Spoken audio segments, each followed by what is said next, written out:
5/4/2019 என்று என்னிடம் என் தேவனாகிய கர்த்தர் கடவுள் கூறிய தீர்க்க தரிசனத்தை இப்போ நீங்கள் கேட்கலாம். Termiko tipo papadamatu தம் கோத்திமாதமட்டு நீ வாசமாயிருக்கும் இத்தேசத்தின் அதிபதி ஆட்சி மாற்றம் ஏற்படும். உறுதியது அவனுக்கு விரோதமாகவே நான் என் கரத்தை நீட்டியிருக்கிறேன். அகற்றி போடுவேன். ஆட்சியிலிருந்து அகற்றி போடுவேன்.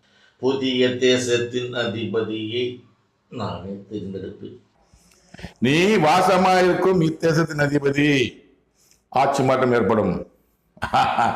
அழகா சொல்றாரு. அன்னைக்கே சொல்றாரு, தீர்க்க தரிசனங்க. நான் மாசமா இருக்க வசிக்கிற இந்த தேசத்தின் அதிபதி தமிழகத்தின் முதலமைச்சர் ஆட்சி மாற்றம் ஏற்படும். ஆட்சி மாற்றம் உறுதியா. அடுத்த முதலமைச்சர் எடப்பாடி பழனிசாமி கிடையாது. 2021